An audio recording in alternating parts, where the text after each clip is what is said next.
यहाँ तो मैंने देखा यूटी रियासत बनती, तो रियासत का क्या किया, जहन्नम नहीं बनाया। आप कहते हैं टेररिज्म ख़त्म हो गया, क्या ख़त्म हुआ? जम्मू कश्मीर ने बहुत सारे उतार चढ़ाव देखे हैं। ये एक पड़ाव है, मुश्किल ही सही पर पड़ाव है। ये मंजिल नहीं है हमारी, इसको मंजिल समझने की गलती मत करो। We have held that Article 370 is a temporary provision.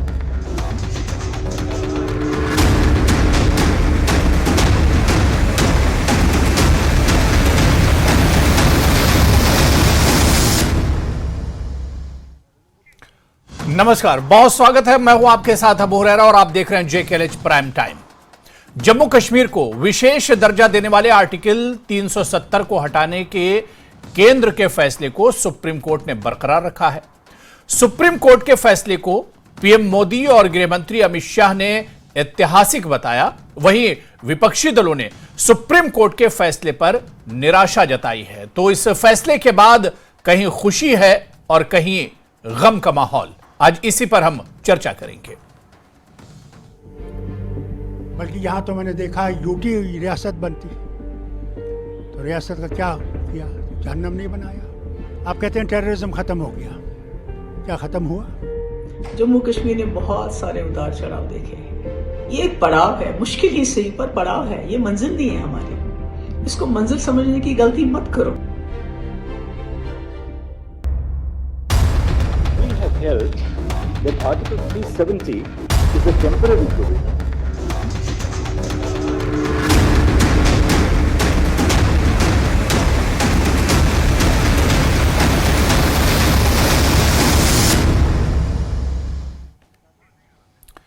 तो सुप्रीम कोर्ट से 370 पर फैसला आने के बाद एक तरह से जम्मू कश्मीर की जो पार्टियां हैं, जो रिवायती पार्टियां हैं, उनमें चाहे पीडीपी की बात करें, नेशनल कॉन्फ्रेंस की बात करें या दूसरी जो पार्टियां हैं, इनमें एक तरह की मायूसी है, सदमे में ये पार्टियां हैं। और शायद यही वजह है कि पीडीपी ने अपने पूरे हफ्ते के प्रोग्राम में एक तरह से सस्पेंड कर दिए हैं, कैंसिल कर दिए हैं। और दूसरी तरफ देखा जाए तो नेशनल कॉन्फ्रेंस में भी मायूसी है, उमर अब्दुल्ला लंबी छुट्टी पर चले गए हैं। तो इस तरह से कहीं ना कहीं ये फैसला कुछ लोगों के लिए एक तरह से मायूसी भरा है। तो वहीं पर दूसरी तरफ हम देखते हैं कि कुछ लोग एक तरह से झूमते गाते नजर आए जिस वक्त ये पूरा फैसला सामने आया था। आज इसी को हम समझने की कोशिश करेंगे और इसी पर चर्चा करेंगे। बहुत खास मेहमान मेरे साथ जुड़े हुए हैं। बहुत जल्दी अपने मेहमानों का आपसे तारुफ करा देता हूं, इंट्रोडक्शन करा देता हूं।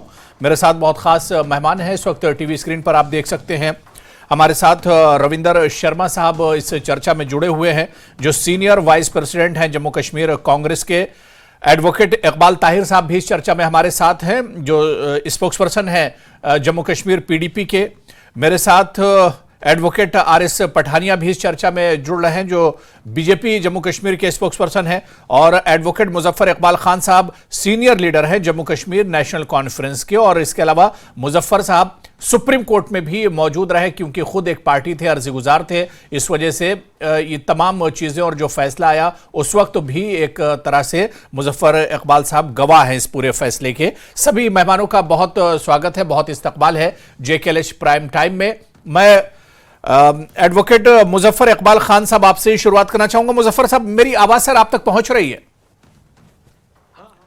जी जी मुजफ्फर साहब, हमने देखा कि इस फैसले के बाद अलग अलग लोगों के रिएक्शन थे। और खासतौर से अगर नेशनल कॉन्फ्रेंस की बात की जाए, जम्मू कश्मीर की जो रिवायती पार्टियां उनकी बात की जाए, और नेशनल कॉन्फ्रेंस की हम बात करें, उमर अब्दुल्ला, डॉक्टर फारूक अब्दुल्ला साहब की बात करें, तो एक मायूसी सी देखने को मिली इस फैसले के बाद। अबू हुरैरा साहब, सिर्फ लीडर्स में ही नहीं जी, अवाम में भी इस मायूसी की एक लहर दौड़ गई जी। और इस फैसले से सुप्रीम कोर्ट ने जो अपहेल्ड किया, कॉन्स्टिट्यूशनल वैलिडिटी जो इसकी थी 370 की और रीऑर्गेनाइजेशन एक्ट की। हालांकि रीऑर्गेनाइजेशन एक्ट को साइलेंटली एंड टैसिटली सुप्रीम कोर्ट ने ये कहा कि हम इस क्वेश्चन को हम आज डिसाइड नहीं करते हैं, लेकिन डायरेक्शन दी कि रिस्टोर करो स्टेट को। लेकिन रीऑर्गेनाइजेशन एक्ट जिसकी कॉन्स्टिट्यूशनल वैलिडिटी हमने चैलेंज की थी, उसको क्वैश नहीं किया। हालांकि एक जो अलग ओपिनियन आया एक ऑनरेबल जज का, उन्होंने ये कहा कि किसी स्टेट को अगर आप डाउनग्रेड करते हैं तो इसके सीरियस कंसीक्वेंसेस हैं, उनकी आइडेंटिटी, उसकी प्राइड, उस वहाँ के लोगों की जो मतलब अपनी खुददारी है उसको ठेस पहुंचती है और बड़ा सीरियस मामला है। लेकिन मेजॉरिटी व्यू ने रीऑर्गेनाइजेशन एक्ट को क्रैश नहीं किया। 370 हम मान सकते हैं कि बीजेपी का पिछले 70 साल का एजेंडा था। हम मान सकते हैं कि उन्होंने अपनी तरफ से पूरा जोर लगाया कि हमारा ये जो फैसला है ये बहाल रखा जाए 5 अगस्त के फैसले को। लेकिन रियासत को तोड़कर उसको डाउनग्रेड करके यूनियन टेरिटरी बनाना, ना तो उसको जम्मू वालों को जुलूस निकालना चाहिए था। और मैं ये भी बताऊं आपको, जो लोग आज आप कह रहे हैं ना कि कुछ लोगों में बड़ा खुशी हुई, डोल धमाका हुआ जी, एब्रोगेशन पे भी डोल धमक्के चलाए थे, लेकिन अब लोग उनको पूछ रहे हैं कि हमें मिला क्या। 370 के एब्रोगेशन के बाद जी हमको क्या मिला? हमको मिला यूपी वाला, बिहार वाला। वहां अगर आप आम आदमी के पास चले जाए ना, एक छोटा दुकानदार जो है, वो भी अभी मैं अपने सोशल मीडिया पे कल मैं चेक कर रहा था, अबू हुरैरा साहब, किसी एक नौजवान सोशल मीडिया वाले ने कुछ दुकानदारों को वहां जम्मू जो रघुनाथ बाजार की दुकानदारों का इंटरव्यू लिया। उन्होंने कहा हमें बहुत नुकसान हुआ 370 के एब्रोगेशन से और स्टेट के एब्रोगेशन से। हम चाहते हैं कि नहीं, कल आपने राज्यसभा में अमित शाह जी की राज्यसभा में अमित शाह की स्पीच सुनी होगी। उन्होंने तो पूरे आंकड़े गिनाए हैं कि 370 के बाद जम्मू कश्मीर में क्या बदलाव आया है। कश्मीर की तस्वीर और तकदीर वो कहते थे दोनों बदली हैं। पूरे आंकड़े सामने रखे अमित शाह ने। अमित शाह जी ने यह आंकड़ा नहीं रखा कि जम्मू कश्मीर में 5 अगस्त 2019 के बाद जो अनएम्प्लॉयमेंट जो उस वक्त 14% थी, आज 17% है। ये नहीं बोला होगा जी। पर कैपिटा इनकम जो था वो उस वक्त क्या था और आज क्या है? आज 50% लेस हुआ है। वो उन्हीं के ऑफिशियल डाटा है, मेरा डाटा नहीं है, सरकार का डाटा। क्योंकि ऑनरेबल होम मिनिस्टर ही इस वक्त गवर्न कर रहे हैं, क्योंकि लेफ्टिनेंट गवर्नर जी। तो लग रहा है मुजफ्फर साहब का राब्ता हमसे टूट गया। दोबारा से मैं उनके पास जाएंगे। मेरे साथ आर.एस. पठानिया साहब भी जुड़ चुके हैं, जो बीजेपी के स्पोक्स पर्सन हैं। पठानिया जी, आपका भी बहुत स्वागत है। मैं एडवोकेट इकबाल ताहिर साहब आपके पास आना चाहूंगा। इकबाल ताहिर साहब, महबूबा मुफ्ती जी का इस फैसले पर जो पहला रिएक्शन था वो यही था कि इस तरह के हालात हमने बहुत देखे और ये एक पड़ाव हो सकता है, ये एक मंजिल नहीं है। लेकिन इस पूरे बयान से कहीं ना कहीं महबूबा जी की मायूसी भी झलक रही थी। देखिए, इस बात में कोई शक नहीं है कि जम्मू कश्मीर का हर एक बाशिंदा जो कल सुप्रीम कोर्ट का डिसीजन आया उससे खफा है, गमजदा है और परेशान है। कहीं ना कहीं ये एक आइडिया ऑफ इंडिया को ही एक कटघरे में लाता है, क्योंकि 1947 में जब उस वक्त की पॉलिटिकल लीडरशिप थी जम्मू कश्मीर में, उन्होंने जब इंडिया के साथ एक्सेशन किया तो उनके पास चॉइसेस थी। लेकिन एक मुस्लिम मेजॉरिटी स्टेट होने के बावजूद भी हमने भारत के साथ अपने हाथ जोड़े इस शर्त पे कि भारत एक डेमोक्रेटिक, एक सोशलिस्ट, एक सेकुलर मुल्क है और यहाँ पे जो हमारे साथ वादे किए गए, जिसका एक कानूनी जामा 370 के रूप में पहनाया गया, उसको रेस्पेक्ट किया जाएगा। और जो हमारी कॉन्स्टिट्यूएंट असेंबली है उसने 370 में कोई चेंज नहीं की, जिसकी वजह से इसको एक परमानेंट फीचर कॉन्स्टिट्यूशन का माना गया। बल्कि सुप्रीम कोर्ट की पहले की जो 1-2 जजमेंट्स हैं वो भी इस बात को एक्सेप्ट करते हैं। लेकिन अगर एक तरफ से हम गमजदा हैं, हम परेशान हैं, लेकिन ये भी बात सच है कि हमने हिम्मत नहीं हारी है। ये एक लीगल लड़ाई भी थी, लेकिन उसके साथ साथ ये एक पॉलिटिकल इशू भी है और इसको पॉलिटिकली भी हैंडल करना है। हमारे पास तमाम लीगल, डेमोक्रेटिक, पीसफुल ऑप्शंस हैं और हम उन तमाम ऑप्शंस को अवेल करेंगे और हमारी जद्दोजहद जारी रहेगी जब तक ये जो हमारा हक है 370 और 35 से, इसको रेस्टोर नहीं किया जाए। बिल्कुल। मैं रविंदर शर्मा साहब आपके पास आ चाहूंगा। रविंदर शर्मा जी, जो मायूसी एक तरह से उमर अब्दुल्ला, फारूक अब्दुल्ला, महबूबा मुफ्ती, गुलाम नबी आज़ाद साहब ने जाहिर की, अल्ताफ बुखारी ने जाहिर की, क्या कांग्रेस भी इस फैसले से एक तरह से मायूस है? या आप लोग, क्योंकि अब जाहिर सी बात है अब इसमें कुछ बचा नहीं, सुप्रीम कोर्ट का फैसला सुप्रीम फैसला है, अब इसके बाद यहां से एक नई शुरुआत होनी है, किस तरह से देखते हैं आगे की जो राह है? देखिए वो राणा साहब, देखिए नाखुशी तो की लहर तो है। जम्मू कश्मीर ने अपने अधिकार खोए और अपनी पहचान खोई, और अभी भी कोई गारंटी नहीं, एज सून एज पॉसिबल उन्होंने कहा कि स्टेट दे दीजिए, क्योंकि लॉ अफसर of the government of India ने, चीफ लॉ अफसर ने उनको कहा कि हम देंगे। अब उसकी मुहैया तय नहीं हुई, और चुनाव के लिए ज़रूर कहा 30 सितंबर, लेकिन 5.5 साल के बाद काफ़ी लंबा अरसा है। हमें सुप्रीम कोर्ट की जजमेंट तो सर्वमान्य है, सुप्रीम है, एपेक्स कोर्ट है, और उसके बाद तो कोई और रास्ता नहीं होता। लेकिन हम ज़रूर उसमें जो है हमारी जो है नाखुशी और डिसएग्रीमेंट है कि ज़मीन और नौकरी के अधिकार, और भाजपा ने जब ये 370 तोड़ा भी, तो उसके बाद भी ये कहा था कि ज़मीन और नौकरी के अधिकार महफूज किए जाएंगे।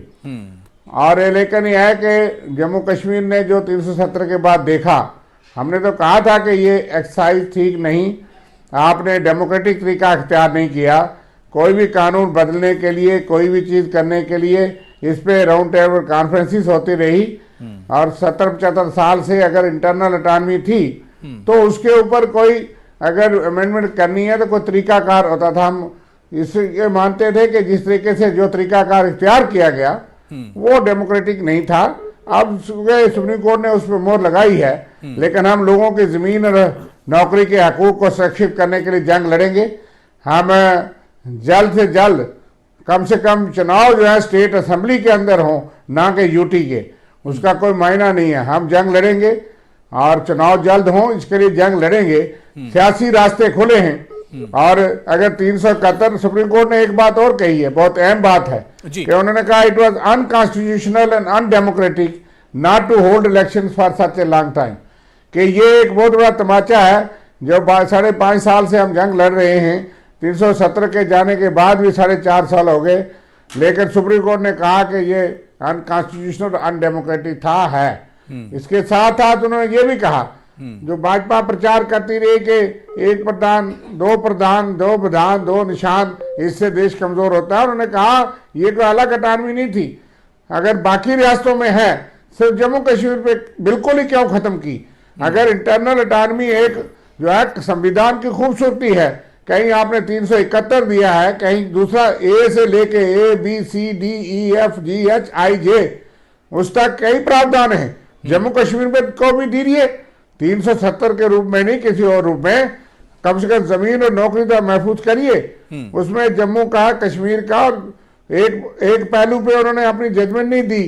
अभी हम जजमेंट का अध्ययन करेंगे, हमने कहा कि हम विस्तार से कहेंगे, लेकिन नाखुशी तो है लोगों के अधिकार के, और खास करके यहाँ गुजरात से, बिहार से, यूपी से आकर के लोग तजारत कर रहे हैं। जी यहाँ से, जहाँ के लोकल जो ट्रेडर है, ट्रांसपोर्ट आरएस पठानिया जी आरएस पठानिया जी सब सफर करेगा। बिल्कुल, आरएस पठानिया जी, देखिए रविंदर शर्मा जी, इकबाल ताहिर साहब, एडवोकेट मुजफ्फर इकबाल खान साहब, सबको आपने सुना, और इन लोगों ने कबूल किया कि मायूसी हुई है, जो फैसला आया है इससे मायूसी आई, लेकिन सुप्रीम कोर्ट का फैसला है, इस वजह से इसे एक्सेप्ट कर रहे हैं, यह कबूल है सुप्रीम कोर्ट का फैसला। लेकिन क्या अब आरएस पठानिया जी ये नहीं लग रहा है कि बीजेपी इस फैसले पर खुशी मना रही है, बीजेपी की एक तरह से जीत है, लेकिन आपकी जिम्मेदारी अब यहां से ज्यादा बढ़ जाएगी, अब काम तो अब यहां से आपका शुरू होगा। जो बात कल पीएम मोदी साहब ने कहा है कि अब जम्मू कश्मीर की तस्वीर और तकदीर दोनों बदलेंगी, यहां पर भाईचारा बढ़ेगा, यहां पर तरक्की होगी, यहां विकास होगा, तो जिम्मेदारी और बढ़ गई केंद्र सरकार पर और आप लोगों पर। जी अबू जी, सबको नमस्कार, आदाब, और सभी पैनलिस्ट को भी और सभी व्यूअर जो डायरेक्टली हमें देख रहे हैं। मैं कल भी आपके चैनल में था। अब धारा 370 आपने जो पिछला इंटरव्यू मेरे साथ किया था तो मैंने कहा धारा 370 अब एक इतिहास है, तो this is the part of history now. अब आगे बढ़ना है, हमें पीछे नहीं देखना है। ठीक है, रविंद्र शर्मा जी का महबूबा मुफ्ती जी ने कहा है कि ये एक पड़ाव है, अभी मंजिल नहीं है, और उमर अब्दुल्ला ने भी कहा है कि लड़ाई हम जारी रखेंगे। जी, मैंने कहा पीपल्स डेमोक्रेटिक पार्टी का एक व्यू पॉइंट हो सकता है, नेशनल कॉन्फ्रेंस का एक व्यू पॉइंट हो सकता है, कांग्रेस का एक व्यू पॉइंट हो सकता है। मुझे सम्मान है इनके व्यू पॉइंट का, ऐसी कोई बात नहीं है। मैं कोई किसी को डाउनग्रेड करें, हम डिनाइग्रेड करें या किसी का मजाक उड़ाने की बात नहीं, लेकिन तथ्यों की अगर बात करें, मैंने कल भी कहा, आज फिर रिपीट करूंगा कि किसी पार्टी या किसी नेता को चिन्हित किए बिना भारत सरकार ने ही धारा 370 जम्मू एंड कश्मीर को स्पेशल स्टेटस दिया था। लेकिन मुल्ला हसरत मोहानी बोले भाई Jammu Kashmir Muslim majority state है, तो पाकिस्तान से ज्यादा जो मुस्लिम है भारत में रहने वाले उनको क्या देने जा रहे हो? Don't, he objected it.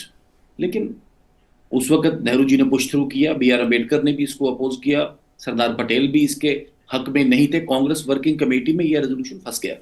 लेकिन आखिरकार नहीं, 370 तो अब देखिए इतिहास हो गया। नहीं, अभी इसके पीछे क्या हुआ, अब इसके आगे क्या होगा, मैं ये सुनना चाह रहा हूं आपसे। 370 तो हिस्ट्री हो गया। मैं उसी बात पे आ रहा हूं कि जी मैं आ रहा हूं, मुजफ्फर साहब आ रहा हूं जी। रीजनल पॉलिटिकल पार्टीज और केंद्र में जो भी सरकार थी बार बार at different points of time, उन्होंने काफी एक्सपेरिमेंट्स करने की कोशिश की है जम्मू एंड कश्मीर। मुजफ्फर साहब आप बोल सकते हैं जी। कहीं भी कोई कोहेरेंस, कोहेरेंस के भी कोई कंटिन्यूटी, कहीं भी कोई जिसे कहते हैं एक कंसिस्टेंसी रही नहीं। जी अब एक साफ पठानिया जी, मुजफ्फर साहब कुछ कहना चाह रहे हैं, सुन लीजिए फिर जवाब दे दिया। जी मुजफ्फर साहब। पठानिया साहब, शायद अगर मैंने कल भी आपसे गुजारिश की थी, अगर आप कॉन्स्टिट्यूट असेंबली की डिबेट पढ़ लेंगे, नेहरू साहब का इसमें रोल नहीं है। ये बिल जो मूव किया था, इसने सरदार वल्लभ भाई पटेल ने और chairman of the committee doctor Ambedkar साहब ने किया था। सिर्फ एक आदमी ने अपोज किया था, मौलाना अंबेडकर साहब ने, बाकी किसी कमेटी मेंबर ने अपोज तक नहीं किया इसको। 370 का हर वो हिस्ट्री है, मैं जानना नहीं चाहता, लेकिन ये फैक्चुअली मैं आपको करेक्ट कर देना चाहता हूं कि एक बार आप कॉन्स्टिट्यूट असेंबली की डिबेट पढ़ ले, उसमें सब कुछ दिया है, किसने क्या कहा। बराए करम आप एक बार पढ़ लें। आई एग्री विद यू, मैं मान लेता हूं। कॉन्स्टिट्यूएंट असेंबली डिबेट्स अगर की बात करें तो सिर्फ मुल्ला हसरत मोहानी नहीं, ऑन रिकॉर्ड पे वहां पे उनको अपोज किया हुआ है। बट आपको कैसे पता चला? But this is again history. एक लफ्ज नोट होना है कॉन्स्टिट्यूशन बाकी मैंने किया, ये सरदार पटेल का बायोग्राफी ने गलत कहा। तो सरदार पटेल के biography, this is part of the record. Sardar Vallabhbhai Congress working committee ने इसको अपोज उसने किया था। कांग्रेस की अपनी वर्किंग कमेटी में आर्टिकल 370 वाज अपोज। तो मेरा ख्याल है इसमें एक थोड़ा सा मैंने कहा there is need for consistency.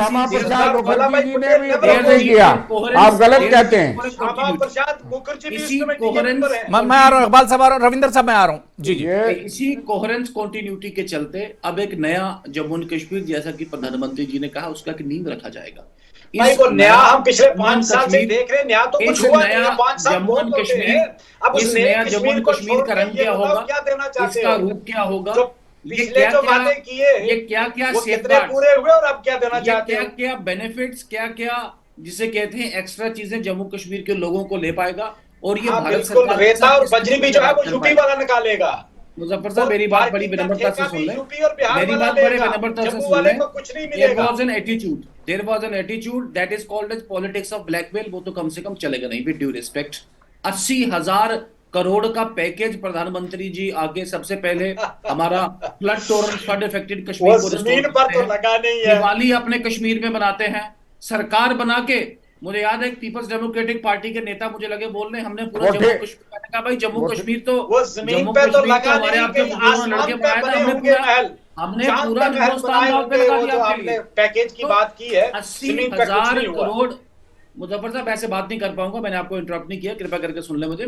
तो 80,000 करोड़ का पैकेज नरेंद्र मोदी जी जम्मू कश्मीर के लिए घोषित करते हैं, और महबूबा जी कहेंगी कि वहां पे झंडा उठाने वाला कोई नहीं मिलेगा, या उमर अब्दुल्ला साहब वो अपने उस स्टैंड पे जिसे कहते हैं 1 इंच जमीन नहीं मिलेगी, और फारूक अब्दुल्ला साहब चाइना से जिसे कहते हैं मदद की, उस पर बात करेंगे। ऐसा नहीं चलेगा। देखें, Bharat, India is India, we are a part of India.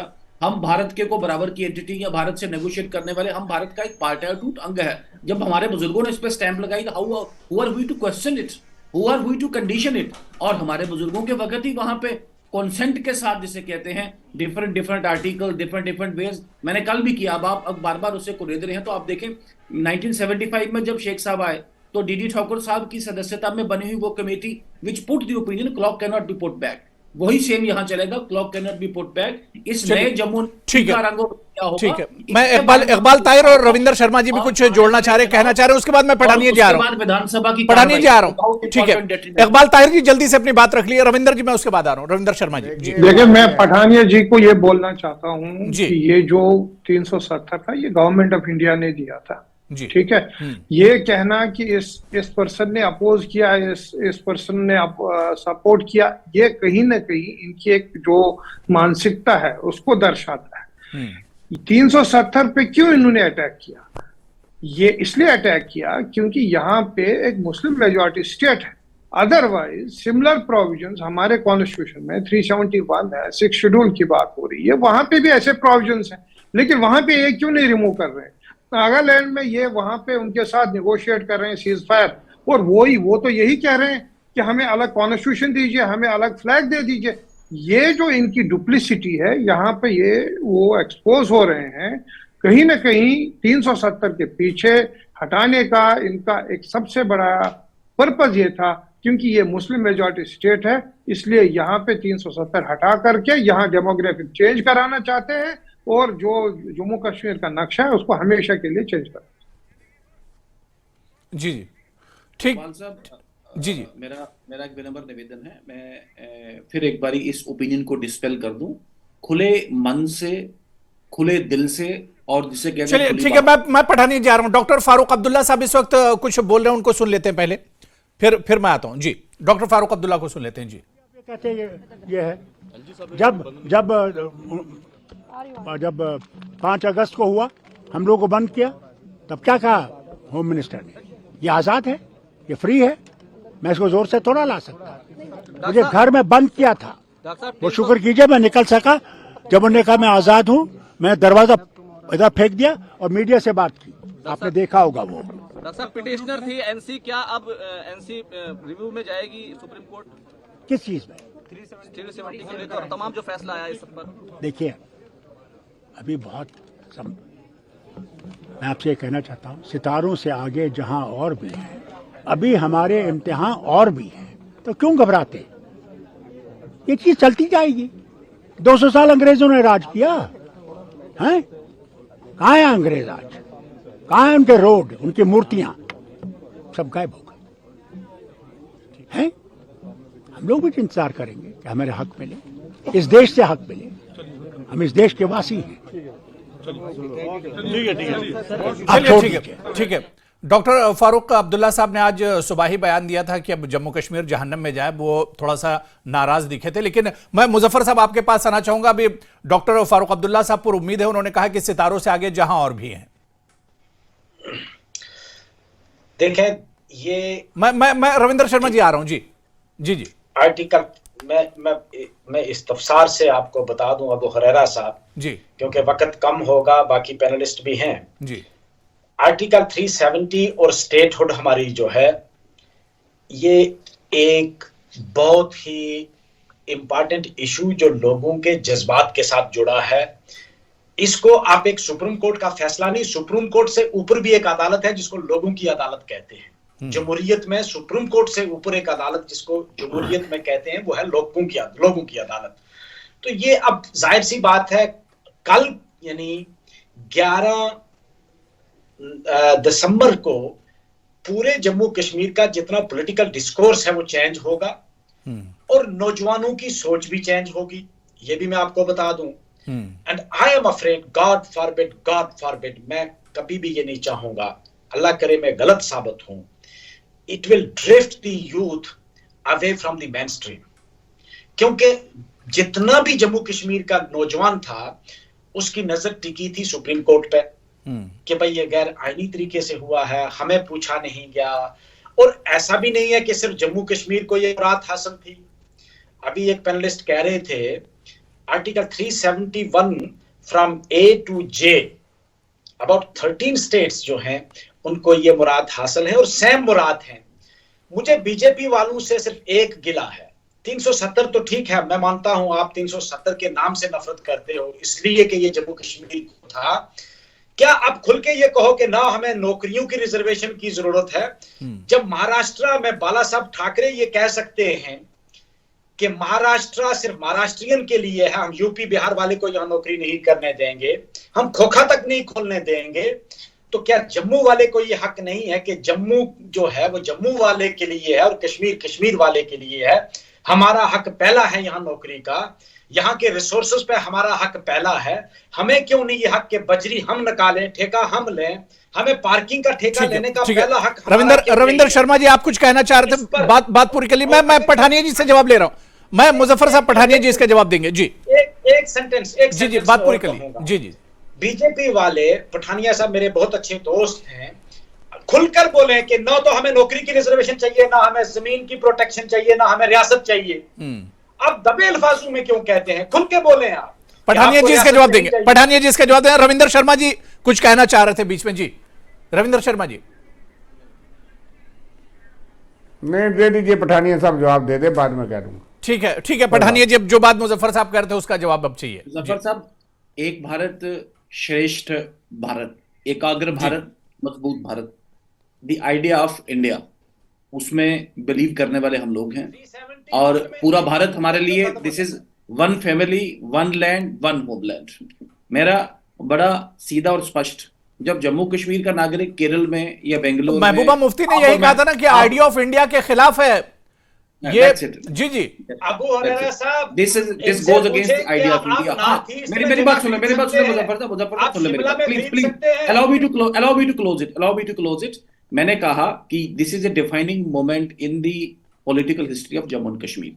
कल को विधानसभा के चुनाव और विधानसभा के बाद उस विधानसभा की जो डिस्कशंस और डिबेट, ये उन लोगों पे है जो उस विधानसभा में जाते हैं और वो कैसे जम्मू एंड कश्मीर को रन करते हैं।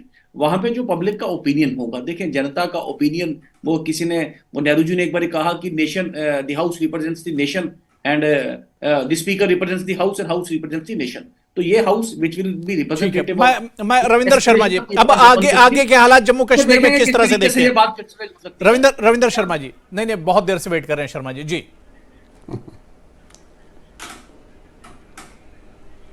नहीं, मैं सुन रहा हूँ, बाकी लोगों को अच्छी बात कर रहे हैं जी, तो कोई ऐसी खास बात में नहीं। क्या आप नहीं, तो अब जम्मू कश्मीर के आगे के हालात कैसे देखते बातों में मजा ज्यादा आने लगा, इसलिए मैं चुप बैठा जी।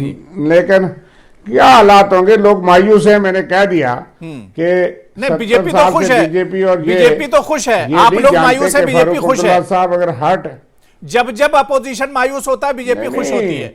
बीजेपी खुश होने से लोग खुश नहीं होते। देखिए हम मायूस नहीं है, लोग मायूस हैं और उसका खामियाजा देश भुगतेगा और ये भुगतेंगे। क्योंकि बात यह है कि जिनका आप मजाक उड़ाते हैं, मैं ये मानता हूं कि जितनी मुझे जानकारी है कि जिस फारूक अब्दुल्ला के लिए आप कहते हैं, इसके बाप का, शेख अब्दुल्ला साहब का बहुत बड़ा रोल है, पंडित जवाहरलाल नेहरू का रोल है। अब बीजेपी सियासी मजबूरी से मान नहीं सकते, ये कहते हैं जो बातें वो उन्होंने जबरदस्ती से जो करना था किया, लोगों के जमीन हकूक बाकी चीजें खत्म की, लेकिन सियासी जंग लड़ेंगे अपने अपने तरीके से सारे लोग, वो ठीक कहा, लेकिन इससे हासिल कुछ नहीं होगा अगर बाकी प्रदेशों में जो कि नॉर्मल प्रदेश हैं वहां पे कुछ किसी के अख्तियारात हैं लोगों को, तो जम्मू कश्मीर का एक इतिहास था, है और रहेगा। इतिहास में आप दफन कुछ नहीं कर सकते। ठीक है, नहीं, ये जाहिर सी बात है कि एक तरह से यहाँ 370 खत्म होने के बाद, क्योंकि सुप्रीम कोर्ट के फैसले के आने के बाद अब कुछ बचा नहीं है, ऐसे में जम्मू कश्मीर किस तरह से आगे बढ़ेगा, कैसे डेवलपमेंट तरक्की होगी, केंद्र सरकार के जो नारे और जो वादे और जो दावे हैं, क्या वो आने वाले दिनों में सच साबित होंगे, देखना भी बहुत अहम होगा। बहुत बहुत शुक्रिया सभी मेहमानों का, आरिस पठानिया जी, रविंदर शर्मा जी, इकबाल ताहिर साहब और मुजफ्फर इकबाल खान साहब, सभी का बहुत बहुत शुक्रिया चर्चा में जुड़ने के लिए। तो चलिए, जेकेएलएच प्राइम टाइम में आज फिलहाल इतना ही, कल फिर किसी बड़े इशू के साथ हाजिर होंगे। नमस्कार।